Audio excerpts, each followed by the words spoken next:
अस्सलाम वालेकुम आदाब। मैं रमीज़ रेज़ा, आप देख रहे हैं mission success Bihar. Mission success Bihar में आज जब हम बात करेंगे कि बोलने से बहुत कुछ होता है। मजलिस इत्तेहादुल मुस्लिमीन के विधायक को ने जब से जीत हासिल की है, मजलिस इत्तेहादुल मुस्लिमीन को 5 सीटें सीमांचल में मिली हैं। इस बात को हम भी जानते हैं, आप भी जानते हैं। और जीतने के बाद ही मजलिस इत्तेहादुल मुस्लिमीन के तमाम विधायक अपने अपने कार्य के प्रति जिम्मेदार भी है। ख़ास करके सूबाई सदर अख्तरुल ईमान साहब समय समय पर जो सियासी मसले हैं, जो इलाके के समस्या है, इलाके के मसाइल हैं, उन पर अपनी बात करते रहते हैं। लेकिन विपक्ष इस चीज़ को मुद्दा बनाता है और विपक्ष कहते हैं कि बोलने से क्या होता है, ज़मीन पर कार्य होने चाहिए। विपक्ष का मानना है कि बोलने से कुछ नहीं होता है, बल्कि ज़मीन पे काम आने चाहिए।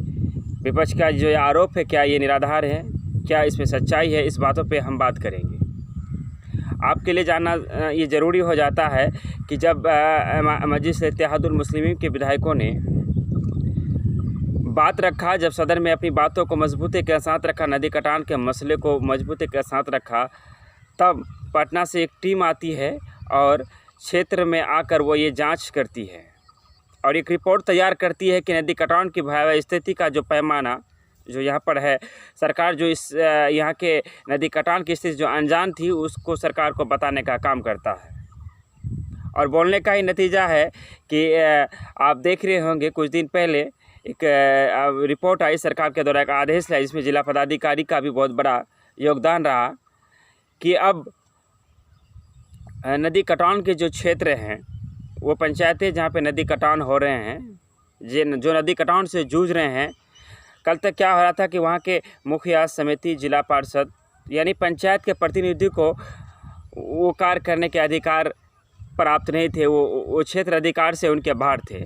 लेकिन आज आदेश दिया गया, सरकार की ओर से ये बताया गया, नियम बनाए गए कि अब उन पंचायतों में जहाँ पे नदी कटान हो रहा है, अगर ज़रूरत महसूस की जाए तो उसके लिए सरकार फंड देगी।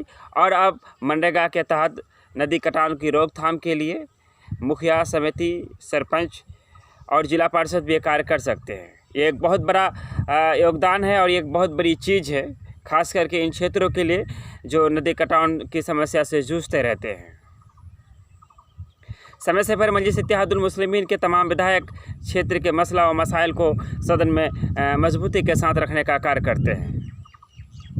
और आपको पता भी होना चाहिए कि आप जिस प्रति को जिसे आप चुनते हैं, जिसे रहबरी का मौका देते हैं, आपका जो प्रतिनिधि करता है, आपका प्रतिनिधि जितनी मजबूती के साथ अपनी बातों को विधानसभा में रखने का कार्य करेगा, वो जितनी मजबूती के साथ अपनी बातों को रखेगा, उतनी ही ज़्यादा सरकार के ध्यान आपके मसाइलों पर आता है। और सरकार जब आपकी मसाइलों पर आता है, तब आपके कार्य ज़्यादा होते हैं। बिजली संकट पर मैं देख रहा हूँ कि अब काफ़ी ज़्यादा टारगेट हो रहे हैं। सीमांचल में कुछ ऐसे पत्रकार भी हैं जो अपने आप को पत्रकार तो कहते हैं, लेकिन दरबारी पत्रकार कहूँगा। उनके कई पोस्ट में आपको दिखाना चाहूँगा। आप उनके वाल में जाकर मैंने देखा, 2 घंटा 3 घंटा उनके वाल में वाच किया। उन्होंने सिर्फ मजलिस के विधायकों को ही टारगेट करते हैं।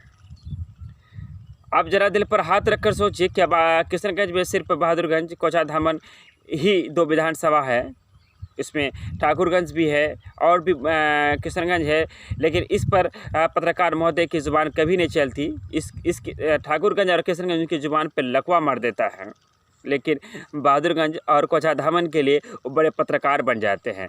दरअसल ऐसे पत्रकार नहीं, बल्कि ऐसे पत्रकारों को की मंशा मजलिस इत्तेहादुल मुस्लिम को बदनाम करने की होती है। पॉकेट खर्च पर चलने वाले ये पत्रकार भला पत्रकारिता क्या बताएंगे, जिन्हें अपनी बात रखने का सही से सलीका नहीं होता, तरीका नहीं होता। बिजली संकट की बात कर रहा था।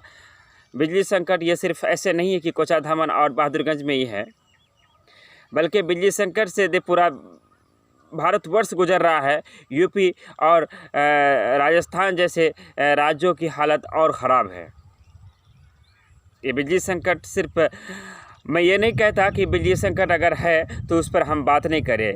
मैंने भी कई पोस्ट किया था बिजली को लेकर। जब रमज़ान की शुरुआत में बिजली की काफ़ी लचर व्यवस्था थी, काफ़ी गलत टाइम पर बिजली कट देता था, मैंने भी बिजली विभाग को टारगेट करके कई पोस्ट किया था। लेकिन मेरी शिकायत उन लोगों से हैं जो बहादुरगंज पे तो बात करते हैं, जो ठाकुरगंज जो कोचा धामन पर तो बात करते हैं। किसी भी मसाइल पर जब किशनगंज और ठाकुरगंज की बात आती है तो उनके ज़ुबान को लकवा मार देती है, वो गूंगे हो जाते हैं, वो बहरे हो जाते हैं। ठीक उसी तरह से जैसे गांधी जी के 3 बंदर थे, ना जो बुरा देखते थे, ना जो बुरा कहते थे, ना जो बुरा सुनते थे, उसी तरह से ये लोग चुप हो जाते हैं।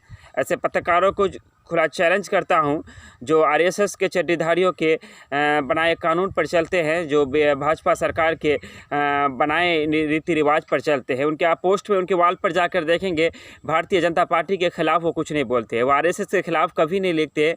देश का माहौल मुसलमानों के खिलाफ बनाया जा रहा है, मुसलमानों के साथ आज जो दुर्दशा हो रही है, कई मस्जिदों को तोड़ा जा रहा है तो कई मस्जिदों के भगवे झंडे फहराए जाते हैं, कहीं लफ्ज़ जिहाद के नाम पर, तो कहीं गौ हत्या के शक पर, तो कहीं और कोई मुद्दा बनाकर मुसलमानों के खून को पानी की तरह बहाया जाता है।